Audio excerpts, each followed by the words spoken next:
Arizona's Family Plus starts now. Well, good morning. Arizona might be wrapping up, but we still have a lot more local news for you right now. So thanks for joining us. I'm Javier Soto, and this is Arizona's Family Plus. We start off with our top story right now. Tragedy in South Phoenix. A 2-year-old girl is dead. A 6-year-old boy is fighting for his life after they were shot yesterday near 7th Avenue and Broadway. According to Phoenix police, they had arrived to a home where both children were rushed to the hospital, and sadly, that 2-year-old didn't make it, and that little boy is listed in critical condition. The children's 24-year-old mother was taken to the hospital with injuries, but has now been detained by police. Officers have spoken with the children's father, and he is cooperating with police as the investigation continues. And as you know, this comes just a couple of weeks after investigators say another Valley mother had killed her 2 kids. Who can forget September 8th, when police got a call from a home near 13th Street in Mountain View. That's where officers found the bodies of 9-year-old Aaliyah and 4-year-old Royal McIntyre with a bottle of oxycodone found in that room. Although investigators are waiting on toxicology reports, they believe the girls overdosed on the drugs. However, in a separate room, officers found the children's mother, Retta Cruz, who they say had stabbed herself. She was arrested, and as soon as she was released from the hospital, she was booked on suspicion of first-degree murder. Well, take a look at this. This is the man Flagstaff police say stole a FedEx truck and then crashed it into the Flagstaff Mall. Flagstaff police say 26-year-old Ramon Muniz then tried to break into the Dillards and cause damage before leaving. He's now facing several charges, including felony criminal damage, reckless driving, and vehicle theft.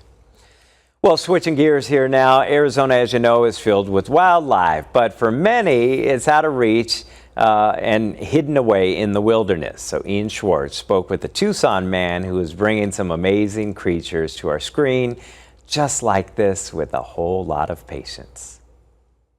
Hiking around Phoenix, you might see some wildlife, a bird, a lizard, or maybe even occasional coyote. But there's an amazing world out there if you're willing to wait. Lions, bears, elk, all raw, up close, and personal, in the wild, captured by a trail camera. It's exciting. It's like being a kid on Christmas. Michael Osborne is a person behind these amazing shots. He's been setting up these devices for a few years now. He says he first checks maps for spots that could be good, looks for water sources, and then hits the trail. And then just kind of read sign, trails, scat, markings. He sets his digital traps, leaves, and then waits for moments like this. A beautiful mountain lion strutting and mugging for the camera. I asked Michael, do any of the animals try to destroy the trail cameras? He said most of them don't really care and they ignore them. But he said there is one animal that has caused him some problems. Did you see that, boo-boo? Yeah, Yogi. Yup, bears.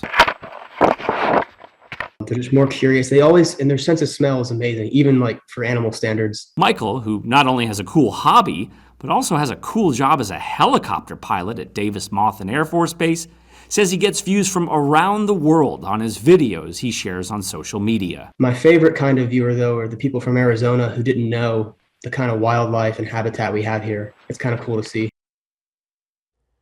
That is cool for sure. Thank you, Ian. And from creatures in the wild to creatures in the deep blue sea. The Nobu Japanese restaurant at Scottsdale Fashion Square Mall found a very unique lobster, but instead of serving them up, Monica Garcia shows us how he was saved. Hey there, we're here at Odyssey Aquarium with a bizarre story, almost like a Disney ending. And I have Paige here with Odyssey with this gal right here. So as the story goes, everybody knows Nobu at Scottsdale Fashion Square. It's a fancy sushi restaurant. Yes. This lady, what happens? So we got a call from their kitchen staff saying, we've got an oddity here. We have an orange lobster. Would you guys like her? Had them send us a picture just to make sure exactly what we were getting was going to be her indeed. It was. So we sent 2 staff members over. They drove over to pick her up. They handed her off to us in a moist towelette and a little cooler that she had been shipped in. And we drove her right over here. We got her in her own quarantine facility in the back. We could get her some fresh water. And she's done extremely well here since. So because she was so rare, or is so rare, Yeah. her life was spared. She was literally in the chef's hand getting ready to go into boiling water. Correct. And so instead of that, they gave us a call, and now she gets a second chance here with us. The second chance is better than the wild, as well as someone's plate. Because of her orange mutation, she is a beacon to predators. And thankfully, the kids saw that beacon as something that was going to save her. So in the wild, they're normally a muddy red-brown color, and they blend in with their bottom, sand, and rocks. She would not, which means she's a target for her coloration. Oh my goodness. Okay, so when you say blending in, we are in front of some lobsters right now. Yes. They're not American lobsters, but to give you an Correct. idea, this is how they blend in with the rocks in their environment. So someone like Exactly. this gal, this orange lobster, would have stuck out. Exactly. And so these are California spiny lobsters. These are found on the west coast. American lobsters are found on the east coast. So you can see that lighter coloration in the rock. Their skin tone is a little different. Wow. And they blend in a lot better than what she would if we were even to stick her in here. So now that we have her here, this is so awesome because not only do we have a rare lobster here, but one of the only orange lobsters on the west coast. Yes, and so that'll be great to see. We currently do not have the perfect habitat for her. We are working hard to make something for her that will be absolutely perfect. We're not going to put an animal on display just because we have it. If there's something that's not perfect for her, we're not going to do it. So we are working hard to get her on display so that everyone can see her here on the West Coast. And I love it. So for now, you get a preview on television as they take care of her and she has a second chance at life. And so far, we don't have a name for this gal, but you guys are working on it as well as that habitat from Odyssey Aquarium with this special little lady that is just so gorgeous in real life. Monica Garcia, back to you. Too funny. Great story. Thank you, Monica. Well, Linda Evangelista was one of the top supermodels back in her day. She strutted the runway along with Cindy Crawford and Naomi Campbell. But she says over the past several years, she's become a recluse, claiming she was left, quote, brutally disfigured following a cosmetic body sculpting procedure. She's now so out of the public eye. This is one of the only recent photos on Instagram from back in 2019. Evangelista is now suing the Cool Sculpting manufacturer, claiming instead of reducing areas of fat, it actually increased them. So this all begs the question, how common are these effects? So joining us right now to talk about this procedure and the risks out there is Dr. Pablo Pritchard. We thank you very much for taking some time this morning.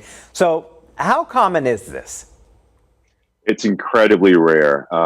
In a journal article posted by JAMA in 2014, JAMA Dermatology, it lists the incidence of paradoxical adipose hyperplasia, it's a mouthful, but listed as 0.0051%. So incredibly rare. So let's talk about PAH. And I don't want to say that name because you say it better than I do. But it is referred to as PAH. And it's typically the result of side effects that are found in men. But what exactly does it do? Well, nobody understands exactly why it happens. So in cool sculpting, what's done is you have a cool sculpting basically compartment that has suction, and the fat gets suctioned through the skin. So the skin and fat, kind of a fat roll, an area of target that you're trying to decrease the fat in, gets suctioned into that container. And then the fat is frozen around that area and lasts for about an hour or so, that treatment zone. The suction cup is removed and that area is seen as like, firm, hard fat area that's been purposely injured with cooling. It's kind of like frostbite to the fat. And then normally what happens in 99+% of the time is gradually that fat gets smaller and smaller in that zone area. And you typically lose about 20% of the fat in that given area. But In rare cases, you get the opposite happen. And that's what happened to Linda Evangelista. Can this be reversed? This is something that doesn't go away on its own. It's usually seen about 2 to 5 months after the treatment. And it's seen kind of as like a firm, enlarged area that usually has like a demarcation of exactly where that treatment zone was. It's not going to go away on its own. Usually the treatment for this is to do something like liposuction afterwards. Has to be done very carefully. And I personally would wait until the entire area is totally stopped progressing.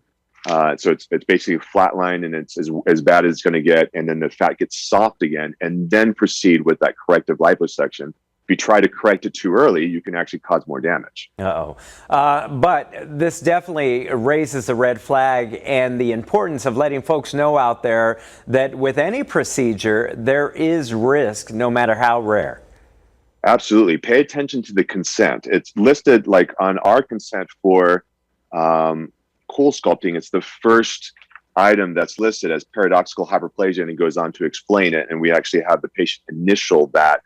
That's what we've been doing for years now, because we know that if it does happen, it's something that's totally opposite of what the patient expects. And so we need to be prepared for that. Well, doctor, we thank you very much for breaking it down, explaining it, and more importantly, giving us the proper medical term, because I certainly couldn't do that. Absolutely. Thank you. Thank you, doctor. All right. Well, thank you very much for watching us here on Arizona's Family Plus, and for all the latest news, traffic, and weather, you can always surf on over to our website, azfamily.com, or make sure you download our Arizona's Family News app.